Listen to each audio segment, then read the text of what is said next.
नमस्कार विद्यार्थी मित्रांनो, अभ्यास अलर्ट या आपल्या यूट्यूब चॅनलवरती आपलं स्वागत आहे. तर विद्यार्थी मित्रांनो बघा, आज आपण पाहणार आहोत 9 जून 2026च्या अत्यंत महत्त्वाच्या चालू घडामोडी. तर व्हिडिओ पहिल्यापासून शेवटपर्यंत पाहण्याचा प्रयत्न करा. अतिशय महत्त्वाचे आणि निवडक प्रश्न असणार आहेत, जे की तुम्हाला कोणत्याही स्पर्धा परीक्षेमध्ये डायरेक्ट विचारले जाऊ शकतात. तर बघा, आजचा प्रश्न क्रमांक 1 आहे, फ्रेंच ओपन 2026मध्ये पुरुष एकेरीचे विजेतेपद कोणी जिंकले आहे? तर बघा, अतिशय महत्त्वाचा प्रश्न आहे. याचं उत्तर आहे बघा, ऑप्शन नंबर बी म्हणजेच अलेक्झांडर झ्वेरेव.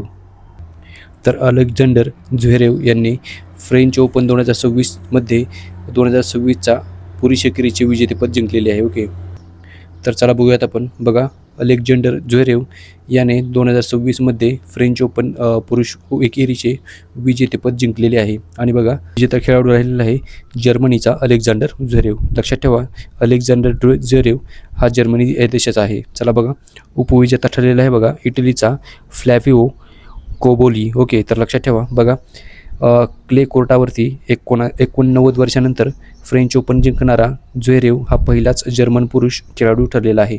तसेच त्याच्या कारकिर्दीतील पहिलेच ग्रँड स्लॅम विजेतेपद आहे. ओके, लक्षात ठेवा.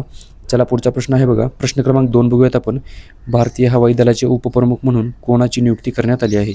तर बघा, आशुतोष दीक्षित यांची. ऑप्शन नंबर डी याचं उत्तर असणार आहे. तर नुकतीच यांची नियुक्ती करण्यात आली आहे. तर चला बघूयात आपण. बघा, एअर मार्शल आशुतोष दीक्षित यांची भारतीय हवाई दलाचे पुढील उपप्रमुख म्हणून नियुक्ती करण्यात आली आहे. तर बघा, ते एअर मार्शल नागेश कपूर यांच्यानंतर 1 जुलै रोजी आपला पदभार स्वीकारला आहे. ओके, लक्षात ठेवा. चला पुढचा प्रश्न बघूयात आपण. प्रश्न क्रमांक 3 आहे बघा, राजर्षी शाहू महाराज पुरस्कार 2026 कोणाला जाहीर करण्यात आला आहे? महत्त्वाचा प्रश्न आहे बघा. याचं उत्तर आहे Jaysingrao Pawar. Option number A याचं उत्तर असणार आहे. तर बघा, जयसिंगराव पवार यांना हा पुरस्कार जाहीर झालेला आहे. तर लक्षात ठेवा. चला बघूयात आपण.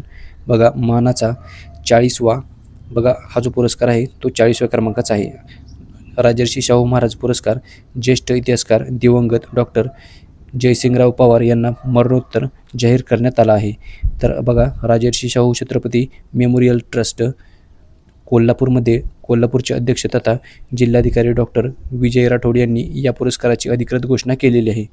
आणि बघा, गेल्या 40 वर्षाच्या इतिहासामध्ये पहिल्यांदाच हा सर्वोच्च पुरस्कार एखाद्या व्यक्तीला मरणोपरांत जाहीर करण्यात आला आहे. त्याला पुरस्काराचे स्वरूप आहे 1,00,000 रुपये रोख, स्मृतिचिन्ह आणि सन्मानपत्र असे या पुरस्काराचे स्वरूप आहे. तर बघा, हा जो वितरण सोहळा आहे तो राजर्षी शाहू महाराजांच्या 152व्या जयंतीदिनी म्हणजेच 26 जून 2026 रोजी कोल्हापूरमधील शाहू स्मारक भवनामध्ये हा पुरस्कार डॉक्टर पवारांच्या कुटुंबियांकडे सुपूर्द केला जाईल. त्यांचे जे योगदान आहे ते डॉक्टर जयसिंगराव पवार यांनी आयुष्यभर मराठेशाहीचा इतिहास आणि शाहू महाराजांचे विचार जागतिक स्तरावर पोहोचवण्याचे मोठे कार्य केले आहे. आणि त्यांच्या या योगदानामुळेच त्यांना हा पुरस्कार भेटलेला आहे. लक्षात ठेवा. चला पुढचा प्रश्न बघूयात आपण. प्रश्न क्रमांक 4 आहे बघा, ब्रिक्स तांत्रिक व कार्यगटाची दुसरी बैठक 2026 कोणत्या शहरामध्ये आयोजित करण्यात आली आहे? तर बघा, पुरी ओडिसा म्हणजेच ओडिसा या राज्यामधील पुरी या ठिकाणी ब्रिक्स तांत्रिक व कार्यगटाची दुसरी बैठक आयोजित करण्यात आली होती. ओके, तर लक्षात ठेवा. तर बघूयात आपण. चला बघा, पुरी ओडिसा येथे ब्रिक्सची आपत्ती जोखीम कमी करण्याच्या गटाची दुसरी तांत्रिक बैठक आयोजित करण्यात आली होती. आणि बघा, इतर बैठका पाहूयात आपण. तर बघा, लक्षात असू द्या, ब्रिक्सचे आयोजन भारत देश 2026मध्ये करणार आहे. म्हणजेच यावर्षी ब्रिक्सचे आयोजन भारताकडे आहे. इतर बैठका पाहूयात आपण. बघा, उत्तर प्रदेश वाराणसीमध्ये येथे सांस्कृतिक कार्यगट म्हणजेच कल्चरल वर्किंग ग्रुप या विषयावरती ब्रिक्सची महत्त्वाची बैठक झालेली आहे. तसेच बघूयात आपण. बघा, नवी दिल्ली येथे ब्रिक्स परराष्ट्र मंत्र्यांची उच्चस्तरीय परिषद आणि इतर मुख्य बैठका पार पडलेल्या आहेत. तसेच बघा, गांधीनगर गुजरात येथे ब्रिक्स विधी व कायदेविषयक वरिष्ठ अधिकाऱ्यांची परिषद पार पडलेली आहे. तर चला पुढचा प्रश्न बघूयात आपण. प्रश्न क्रमांक 5 आहे बघा, जम्मू काश्मीरमधील राजौरी जिल्ह्यामध्ये दहशतवाद्यांचा शोध घेण्यासाठी राबवत असलेल्या संयुक्त सुरक्षा मोहिमेचे नाव काय आहे? तर बघा, या मोहिमेचे नाव आहे operation Sherawali. Okay, option number D याचं उत्तर असणार आहे. तर बघा, ऑपरेशन शेरवाली हे या मोहिमेचं नाव आहे. चला बघूयात आपण.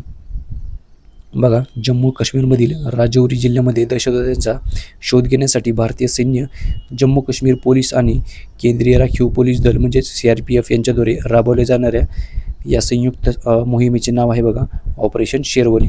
या मोहिमेचा उद्देश आहे बघा, राजौरी जिल्ह्यामधील मांजाकोट सेक्टरमधील गंभीर मुगलाल आणि डोरीमल या घनदाट जंगल भागामध्ये काही दहशतवादी लपल्याची गुप्तचर माहिती मिळाल्यानंतर सुरक्षा दलांनी हे संयुक्त शोध अभियान सुरू केले आहे.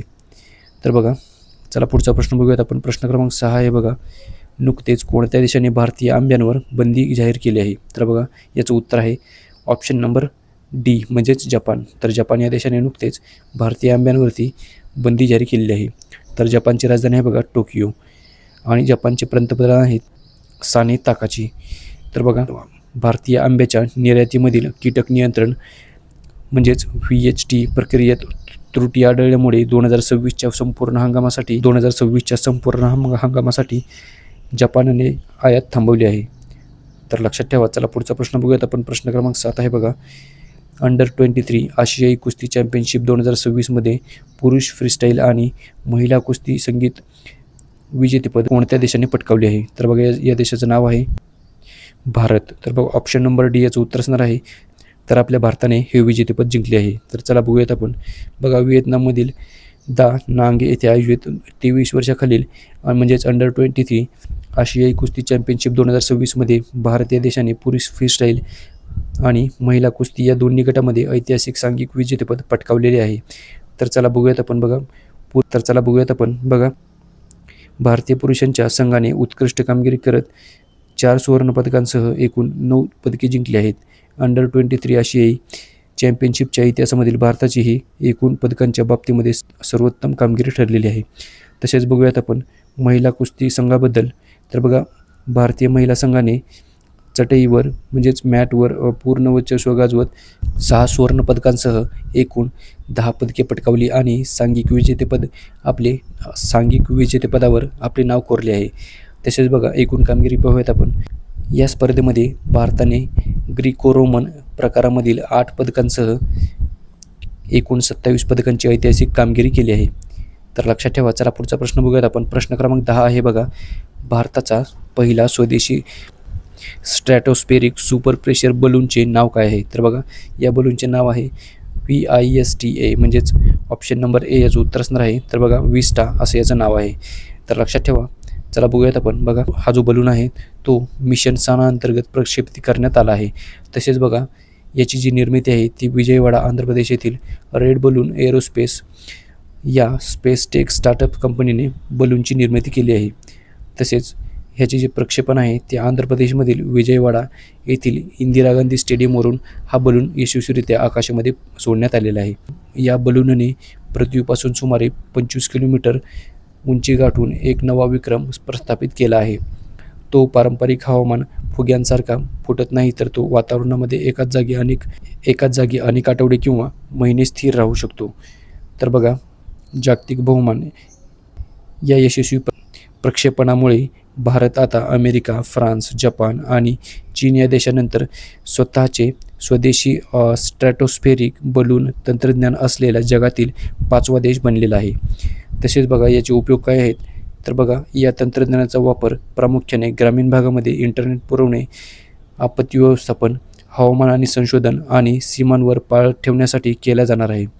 तर लक्षात ठेवा. चला पुढचा प्रश्न बघूयात आपण. प्रश्न क्रमांक 9 आहे बघा, द अर्थ प्राइज 2026 मिळालेल्या भारतीय किशोरवयीन मुलामुलींनी विकसित केलेल्या जैवविघटनशील जलगाळण यंत्रणेचे नाव काय आहे? म्हणजेच वॉटर फिल्ट्रेशन यंत्रणेचे नाव काय आहे? बघा, तर बघा, याचं नाव आहे प्लास्टिक म्हणजेच बघा प्लास आणि स्टिक असं याचं नाव आहे.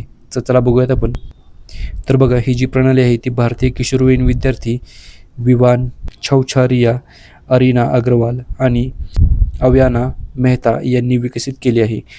यामध्ये चिंचेच्या बियांच्या चूर्णापासून तयार केलेल्या जैव विघटनशील पदार्थ वापरून पाण्यातील मायक्रोप्लास्टिक कण एकत्र केले जातात व नंतर ते चुंबकाच्या सहाय्याने काढून टाकले जातात. तर लक्षात ठेवा. चला पुढचा प्रश्न बघूयात आपण. प्रश्न क्रमांक 10 आहे बघा, पाण्याच्या संबंधित क्षेत्रामध्ये आधुनिक संशोधनाला प्रोत्साहन देण्यासाठी सुरू करण्यात आलेल्या उपक्रमाचे नाव काय आहे? तर बघा याचं नाव आहे mission Maha on water. Okay, तर ऑप्शन नंबर ए याचं उत्तर असणार आहे. तर लक्षात ठेवा. चला बघूयात आपण. बघा, पाण्याशी संबंधित क्षेत्रामध्ये आधुनिक संशोधनाला आणि नवोन्मेषाला चालना देण्यासाठी सुरू करण्यात आलेल्या प्रमुख उपक्रमाचे नाव आहे MAHA म्हणजेच महा ऑन वॉटर.